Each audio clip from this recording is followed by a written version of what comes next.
한국은 병원도 없는 나라인데 거길 가라고요? 여기 한국 이야기에 펄쩍 뛰고 있는 여학생이 있습니다. 얼마 전 아시아 여행이 충격으로 다가왔고 평생 아시아는 쳐다도 보지 않을 거라며 노발대 바라고 있는데요. 과연 그녀에게는 무슨 사연이 있을까요? 안녕하세요. 저는 독일에서 대학교를 다니고 있는 희슈라고 합니다. 서양 철학을 전공하고 있고 자랑스러운 독일의 시스템에서 공부하고 있죠. 독일에서 평생을 살다 보니 왜 독일이 자랑스러운지 몰랐는데 바로 작년에 다녀온 아시아 여행에서 뼈저리게 느낄 수 있었거든요. 아시아는 사람이 절대 살 수 없는 땅이고 평생 유럽인들이 가면 안 된다는 생각을 했습니다. 그때만 생각하면 지금도 어질어질하고 구역질이 나온다니까요. 제가 갔던 아시아는 중국이었고 중국이나 한국이나 전부 비슷할 거라 생각해요. 독일에서 유학하다가 만난 중국인 친구의 꼬임에 넘어가는 바람에 평생 다시 못 볼 엄청난 광경들을 목격하고 말았거든요. 당시 왕슈라는 중국인 친구를 만났고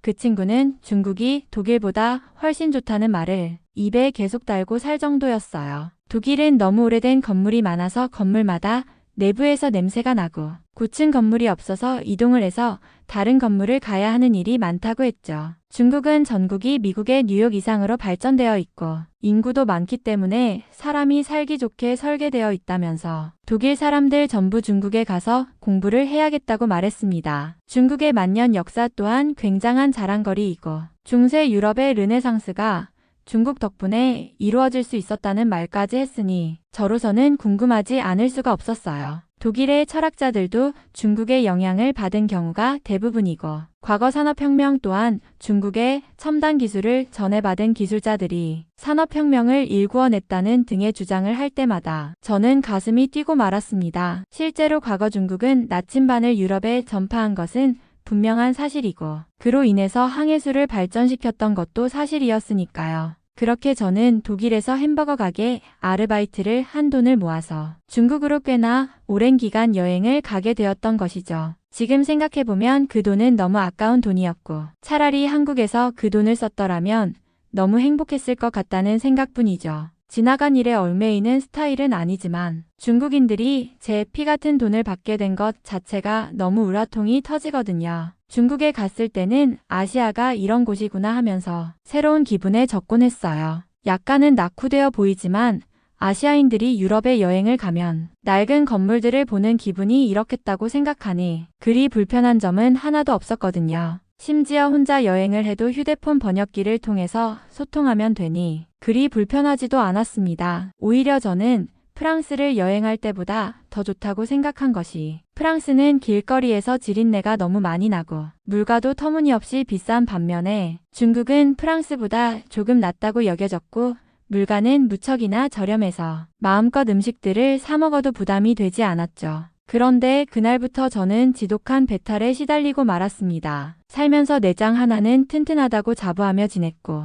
유통기한이 한 달이나 지난 우유를 먹고도 배탈이 안 났던 몸인데 중국에서 찐빵 몇 개 집어먹고 배탈이 나서 며칠 동안 화장실이란 화장실을 다 가야 했거든요. 중국의 화장실 문화는 정말 충격적이었던 것이 남녀 공용도 문제이지만 칸막이가 없기 때문에 다른 사람과 마주보며 용변을 보는 구조였거든요. 저를 힐끔힐끔 쳐다보는 남성들 때문에 무척 민망했고 무언가 동물원의 동물이 된 것처럼 용변을 봐야 하는 현실이 무척이나 고통스러웠습니다. 그래서 그런지 길거리에서 용변을 보는 사람들이 프랑스보다 무척 많이 보였고 사람이 없을 때에 화장실을 가야 하는 눈치 싸움까지 해야 했죠. 왕슈를 계속 원망하면서 연락을 하곤 했는데 원래 사람 사는 곳이 다 그런 거라며 태평한 소리를 하는 터에 정말 화가 머리끝까지 나서 심한 말까지 하게 되었어요. 왕슈는 중국이 아시아에서 가장 깨끗하고 잘 사는 나라인데 왜 그런 말을 하냐며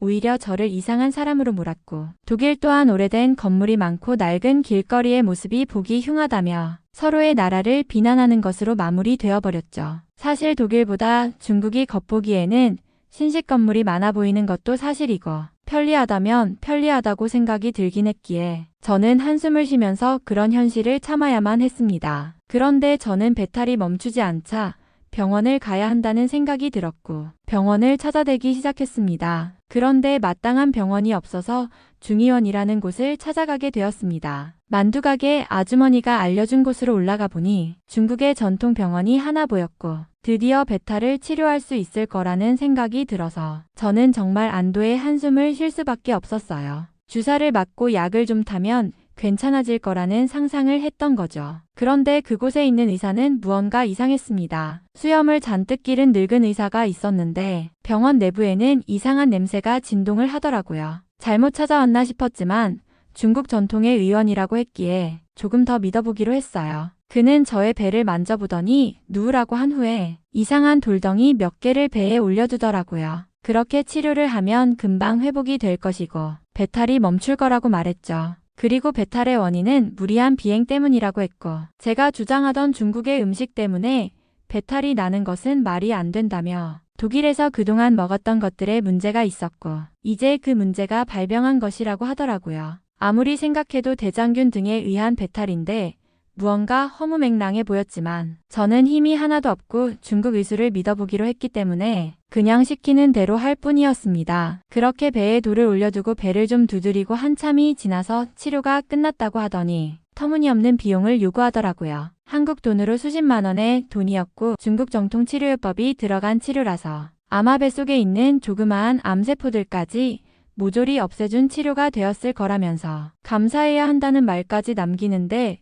도저히 이해가 가지 않았습니다. 그렇다고 해서 그냥 도망치듯 나오기도 무서운 상황이라 저는 그 치료 비용을 지불해야만 했어요. 그런데 저는 그 이상한 돌 때문인지 더욱 극심한 배탈에 시달려야 했고 중국을 떠나는 날까지 그 증상을 겪어야만 했습니다. 이후에도 중국에서 병원을 찾아보았지만 그 어디에서도 멀쩡한 병원은 보이지 않았고 뒤늦게 인터넷을 뒤져보니 중국의 병원을 조심하라는 글들이 많이 보이더라고요. 여행의 마지막 무렵에는 시골 쪽 도시를 가게 되었는데 저녁 때가 되자 가로등 하나 켜지지 않는 바람에 무시무시한 길을 혼자서 스마트폰 손전등 하나로 버티며 걸어야 했습니다. 길을 걷다가 몇 명의 남성 무리가 말을 걸기도 해서 정말 빠른 속도로 뛰어서 도망치곤 했어요. 몰랐는데 중국은 택시도 조심하라고 했기 때문에 택시도 제대로 타지 못하고 오로지 버스로만 이동해야 했죠. 정말 중국은 다시는 가고 싶지 않고 아시아는 쳐다도 보기 싫어진 이유가 바로 이러한 충격적인 경험 때문입니다. 그런데 철학 수업 시간에 교수님께서는 한국에 대해 언급하셨습니다. 당연히 한국이나 중국이나 독일객인인 나라이기 때문에 전혀 관심을 갖지도 않았어요.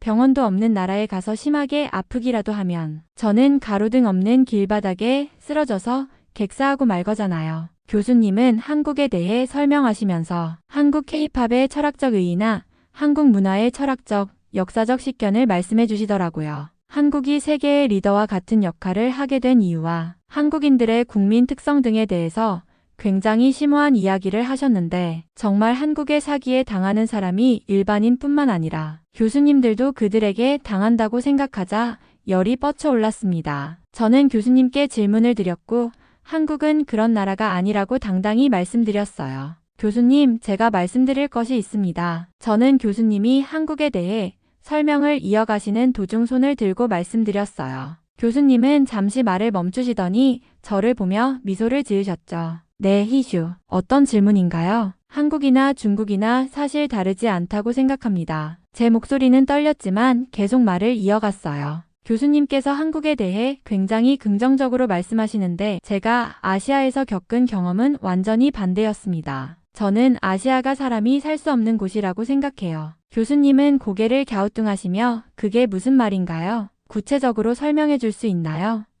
라고 물으셨어요. 저는 숨을 고르고 아시아 여행에서 겪었던 일들을 말씀드리기 시작했죠. 작년에 중국으로 여행을 갔었는데 상상도 못할 정도로 끔찍한 경험을 했습니다. 처음에는 음식이 저렴해서 좋았지만 음식 위생 상태가 엉망이어서 심한 배탈이 났고요. 병원을 찾아가도 멀쩡한 병원을 찾을 수 없었어요. 결국 이상한 전통 치료를 받아야 했는데 그게 오히려 상태를 악화시켰습니다. 교수님은 진지하게 듣고 계셨지만 저는 멈추지 않고 말을 이어갔어요. 게다가 거리도 안전하지 않았어요. 밤에는 가로등조차 켜지지 않았고 택시도 믿을 수 없다고 해서 도보나 버스로 이동해야 했습니다. 몇 번이나 위험한 순간을 겪었고요. 저는 말을 멈추고 교수님의 반응을 살폈어요. 교수님은 잠시 생각에 잠긴 듯한 표정을 지으셨지만 이내 차분하게 말씀하셨죠. 희슈, 내가 겪은 경험이 얼마나 힘들었을지 짐작할 수 있을 것 같아요. 하지만 중국과 한국은 서로 완전히 다른 나라입니다. 내가 겪은 불편함이 중국의 현실일 수는 있겠지만 그것을 한국에 그대로 적용하는 것은 다소 과장된 판단일 수 있어요. 혹시 한국에 대해 직접 경험해 본 적이 있나요? 그 질문에 저는 잠시 머뭇거렸습니다. 사실 저는 한국에 가본 적이 없었거든요. 그래서 솔직히 대답했죠. 아니요, 한국에는 가본 적이 없습니다. 하지만 한국이나 중국이나 아시아 국가들은 다 비슷하다고 생각했어요. 교수님은 미소를 지으며 고개를 끄덕이셨습니다. 그렇군요. 하지만 경험 없이 판단하는 것은 철학적으로도 적절하지 않다고 생각하지 않나요? 모든 나라에는 고유한 역사와 문화, 그리고 그에 따른 삶의 방식이 있습니다. 중국과 한국은 겉보기에는 비슷해 보일지 몰라도 내면적으로는 완전히 다른 맥락을 가지고 있어요. 교수님의 말에 저는 조금 머쓱했지만 여전히 아시아에 대한 부정적인 감정이 쉽게 사라지지는 않았습니다. 교수님은 제게 다시 질문하셨어요. 희슈, 한국에 대해 배울 기회가 있다면 한번 열어두고 들어보는 건 어떨까요? 내가 지금까지 알고 있는 아시아의 모습과는 다른 면을 발견할 수도 있을 겁니다. 저는 교수님의 말을 듣고도 마음 한구석에서 쉽게 수긍할 수가 없었습니다. 그래서 다시 손을 들고 말했어요. 교수님, 그래도 저는 아시아 국가들은 전부 중국 문화권이라는 공통점이 있고 한국도 결국에는 중국보다 더 못 사는 나라로 알고 있습니다. 그런 나라를 제자들에게 추천하시는 건 오히려 위험하지 않을까요? 저처럼 아시아에서 겪는 부정적인 경험으로 학생들이 고통받을 수도 있을 것 같은데요. 제 주장이 끝나자 교수님은 잠시 고개를 끄덕이시더니 차분하게 답변하셨습니다. 희슈, 내가 중국에서 겪은 어려움은 정말 안타깝지만 그것이 곧 아시아 전체를 대표하는 건 아니야. 사실 중국의 전통치료, 즉 중의학은 문화대혁명 당시 거의 폐기되다시피 한 역사적 사건이 있었단다. 현대의 중국 전통의학은 그 후 다시 복구되었지만 대부분 한국의 한의학을 참고해 복원된 경우가 많아. 저는 그 말을 듣고 놀라 되물었죠. 한국의 한의학이요? 그게 정말 사실인가요? 한국은 중국 문화를 배워갔을 텐데 어떻게 중국보다 나아질 수 있나요? 교수님은 고개를 끄덕이며 말씀을 이어가셨어요. 중요한 점은 한국은 역사적으로 자신들만의 방식으로 중의학을 개량하고 발전시켜 왔다는 거야. 한국의 한의학은 현대적으로 체계화되고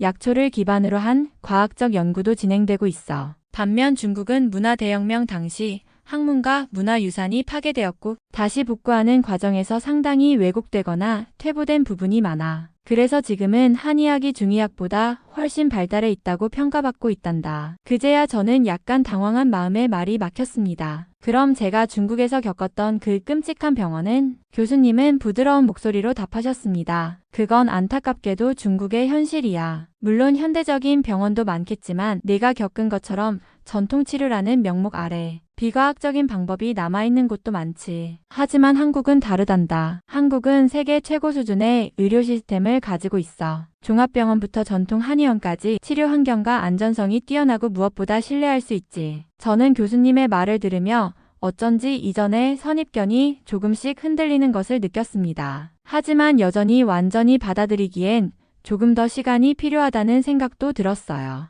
저는 교수님의 말을 들으며 한참 고민하다가 결국 중국에서 겪었던 끔찍한 경험을 말하지 않고는 더 이상 설득할 방법이 없다는 생각이 들었습니다. 그래서 조심스럽게 이야기를 꺼냈어요. 교수님, 사실 제가 중국에서 경험한 일이 너무 충격적이라서 아시아라는 곳 전체에 대한 신뢰를 잃어버린 상태입니다. 교수님께서 말씀하시는 한국도 과연 다를까 싶어요. 중국에서 제가 병에 걸렸을 때 있었던 일을 말씀드릴게요. 교수님은 제 이야기를 들을 준비가 되었다는 듯 고개를 끄덕이셨습니다. 중국에서 심각한 배탈이 났을 때 병원을 찾아야 했는데 제대로 된 병원이 없어서 길거리 아주머니의 추천으로 중의원이라는 곳에 갔습니다. 그곳은 병원이라기보다는 이상한 냄새가 진동하는 허름한 공간이었고 의사라고 불리는 분은 긴 수염을 기른 노인이었어요. 그는 제 배에 돌덩이를 올려놓고 두드리면서 치료를 한다고 했죠. 교수님은 놀라운 듯 눈썹을 살짝 치켜 올리셨습니다.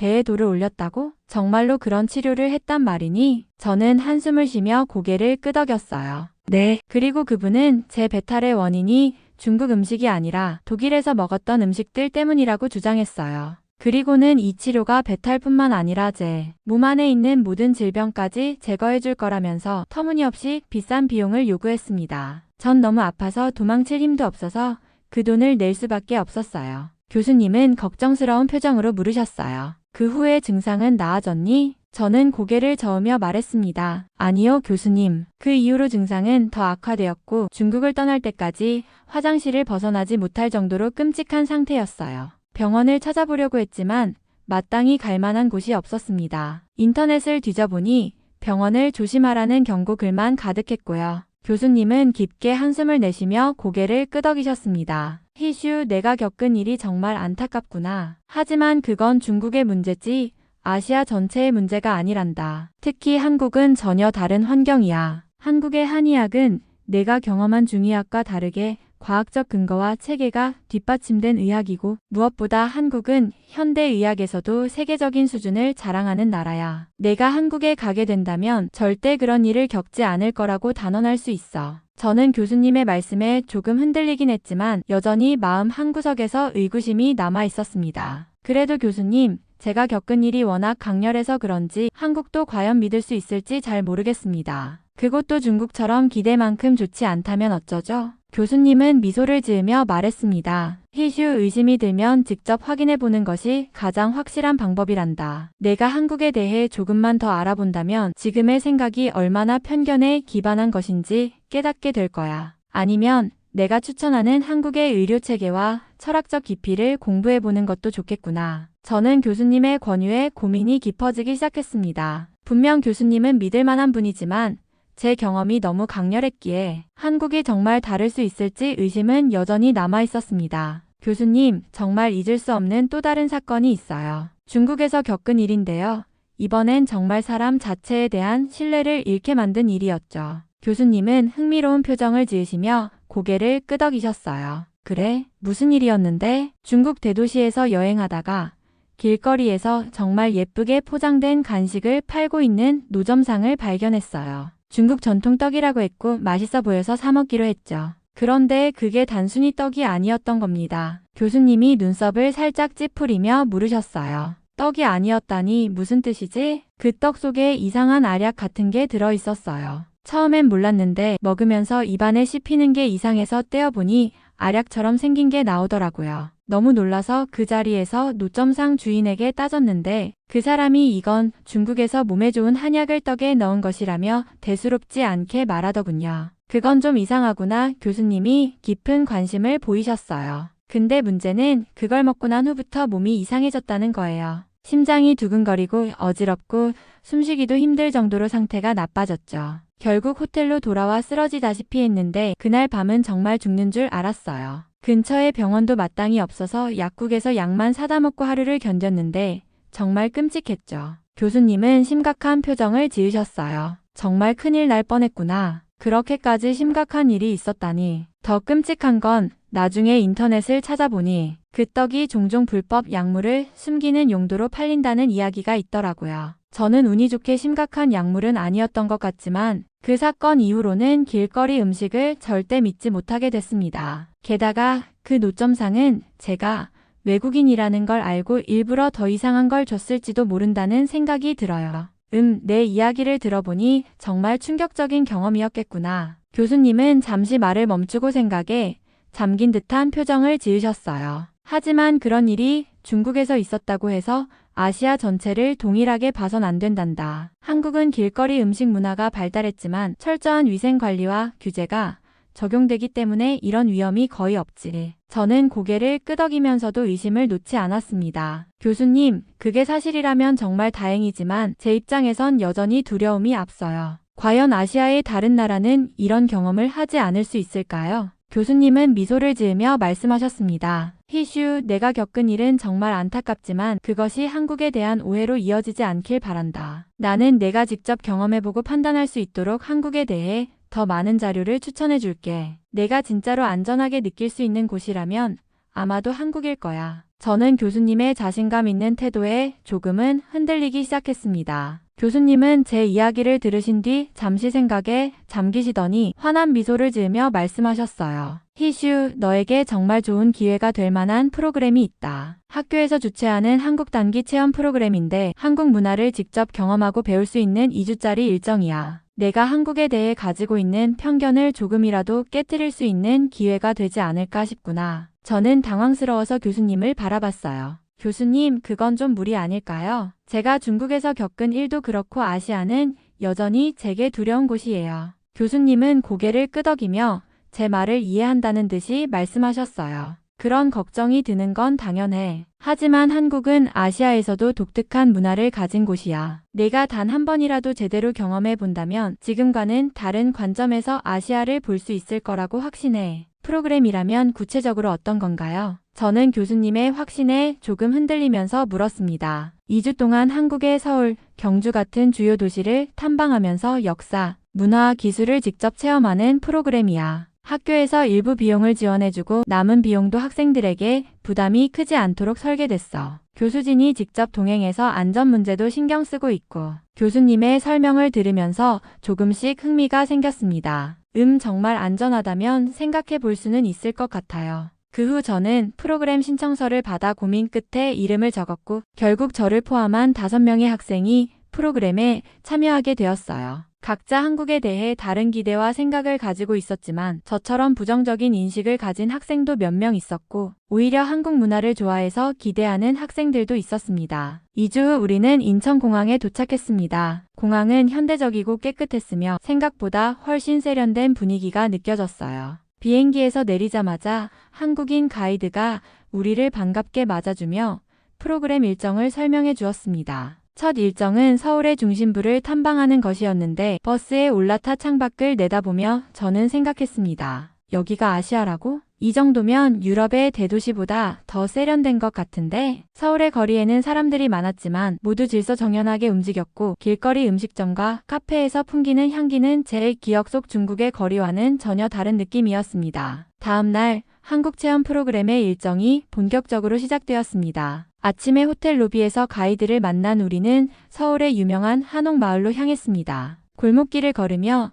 옛날 한국 가옥의 아름다움을 보자 저는 잠시 말을 잃었어요. 모든 것이 잘 보존되어 있었고 거리에는 쓰레기 하나 보이지 않았습니다. 희슈, 여긴 어때? 중국에서 본 거리와 비교하면 좀 다르지 않아? 동행한 독일인 친구 중 한 명이 제게 농담처럼 물었습니다. 저는 웃으며 대답했어요. 다른 정도가 아니라 완전히 반대야. 이건 마치 현대와 전통이 공존하는 곳 같아. 이야기를 나누며 걷다 보니 자연스럽게 화장실에 갈 일이 생겼습니다. 저는 중국에서 겪었던 악몽 같은 공중화장실 경험이 떠올라 불안한 마음이 들었지만 가이드가 안내한 공중화장실에 들어서는 순간 그런 걱정은 모두 사라졌습니다. 화장실은 깨끗하게 관리되고 있었고 모든 칸마다 비데가 설치되어 있었습니다. 여긴 호텔 화장실이라고 해도 믿겠는데? 친구들도 놀란 듯이 말했고 저 역시 크게 동의했습니다. 쓰레기통조차 없는 깨끗한 환경에 감탄하며 가이드를 바라보자 그는 미소를 지으며 말했습니다. 한국에서는 대부분의 화장실이 무료로 제공되고 깨끗하게 유지되도록 지속적으로 관리됩니다. 공공서비스의 질이 높다는 점에서 많은 외국인들이 놀라워하죠.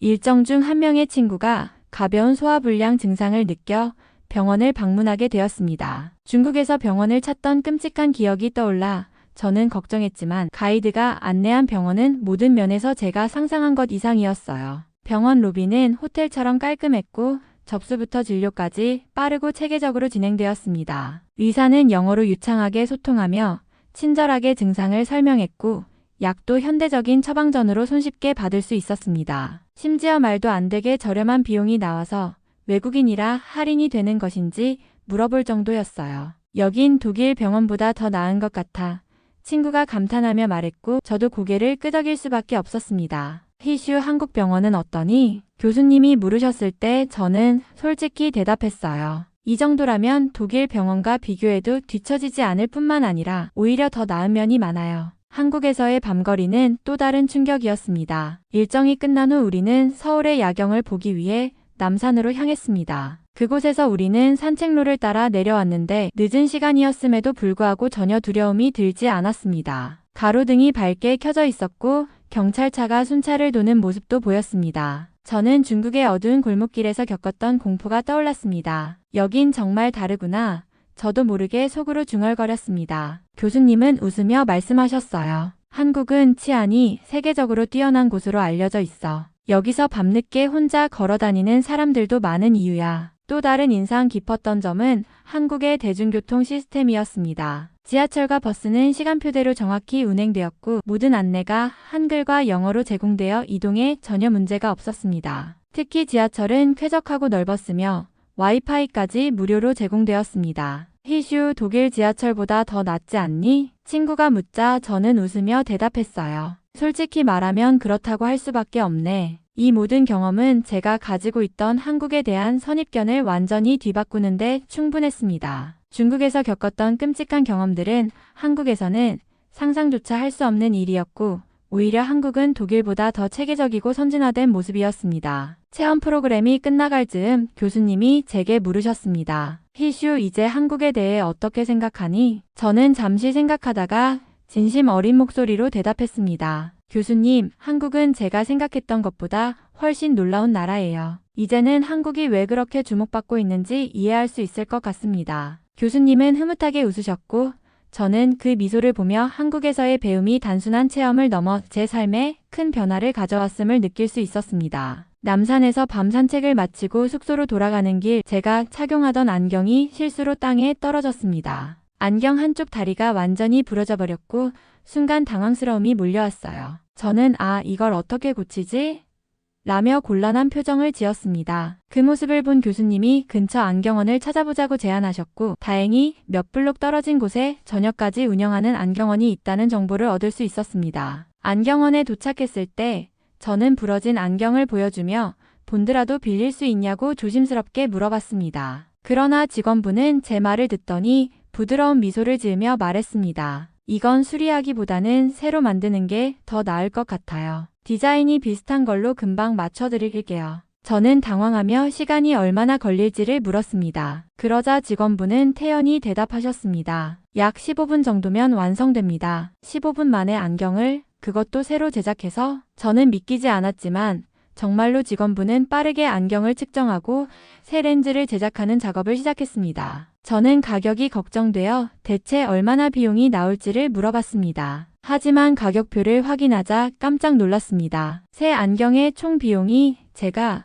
독일이나 중국에서 지불했던 안경 가격의 절반도 되지 않았던 겁니다. 15분이 지나고 새 안경이 완성되었습니다. 제가 눈앞에서 안경을 받았을 때 정말 감탄이 절로 나왔어요. 안경은 제 얼굴에 딱 맞았고 품질도 훌륭했습니다. 이 정도 퀄리티를 이렇게 빨리 만들어준다고? 친구들 역시 놀란 표정으로 안경을 구경하며 감탄했어요. 직원분은 마지막으로 미소를 지으며 말했습니다. 한국에서는 빠르고 품질 좋은 서비스를 제공하는 게 중요하거든요. 더 필요한 게 있으시면 언제든 들러주세요. 밖으로 나오는 길에 교수님이 제게 웃으며 말하셨습니다. 희슈, 이게 바로 한국의 서비스 마인드야. 어떤 상황에서도 고객을 만족시키는 게 그들의 철학이지. 저는 안경을 고쳤으며 교수님께 대답했습니다. 교수님, 이런 서비스는 정말 상상도 못했어요. 중국에서는 본드를 빌려달라고 해도 하루는 기다려야 했을 텐데 여기선 새 안경을 바로 받을 수 있다니 정말 대단한 나라입니다. 교수님은 흐뭇하게 웃으셨고 저는 이번 일을 통해 한국의 기술력과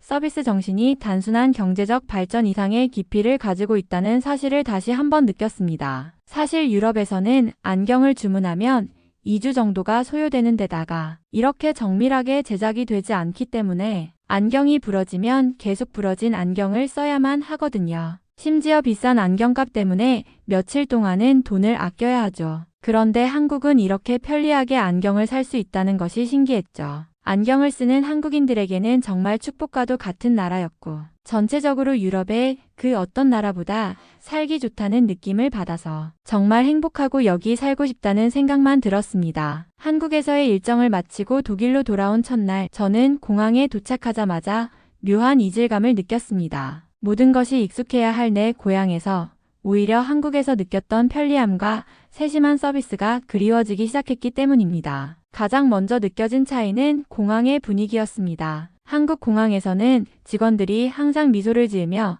친절하게 안내해 주었고 절차도 신속하게 진행됐었죠. 그러나 독일 공항에서는 줄이 길게 늘어서 있었고 직원들 중 몇 명은 피곤한 표정으로 일하는 게 보였습니다. 체크인과 수화물 찾기가 끝나기도 전에 이미 한숨이 나왔습니다. 한국에서는 10분도 안 걸렸던 일이 여긴 왜 이렇게 오래 걸리지?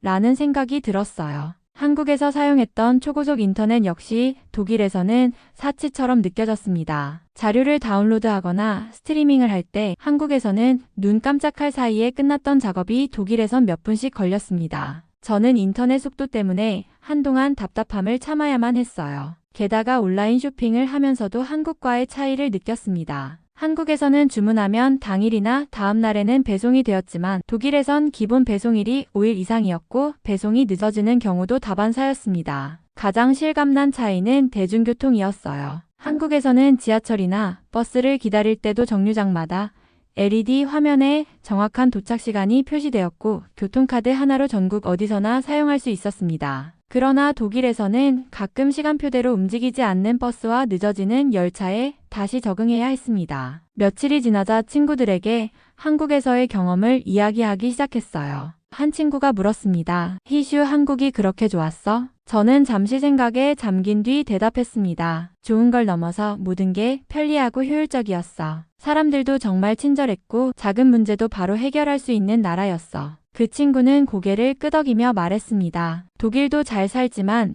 그런 세세한 부분은 배워야 할 게 많을지도 몰라. 이후로 저는 한국에서의 경험과 비교하면서 독일의 시스템에서 느껴지는 아쉬움에 자주 빠지곤 했습니다. 한국에서의 시간은 너무 짧았지만 제게 잊지 못할 교훈을 안겨주었습니다. 저는 서양 철학을 공부하는 것을 멈추고 지금 당장이라도 한국에서 한국의 철학을 공부하고 싶다는 생각을 했어요. 아무리 서양의 철학을 공부해도 소용이 없다는 것을 깨달았거든요. 철학이라는 것은 생각하는 학문이고 실생활에도 도움을 주어야 하는데 백날 독일에서 철학 공부를 해봐야 인간을 위한 한국의 시스템이나 모습을 따라갈 수가 없잖아요. 사회적으로도 독일이 한국보다 뒤처진 것이 명백한 사실인데 이래서의 공부는 무의미하다는 생각이 들 뿐이잖아요. 이제 저는 한국어 공부를 시작했고 한글이라는 편리한 문자 덕분에 비교적 쉽게 공부하고 있어요. 독일에서 학교를 졸업하자마자 한국에서 대학원 생활을 할 것인데 너무 기대되고 설렘 가득합니다. 유럽과 아시아를 나누어 생각할 것이 아니라 한국이라는 나라 자체에 대한 관심을 가지게 되었으니까요. 이번 사연은 여기서 마무리하도록 하겠습니다. 끝까지 시청해주셔서 감사드립니다. 좋아요와 구독은 영상 제작에 큰 힘이 됩니다. 꼭 한 번씩만 눌러주세요. 감사합니다.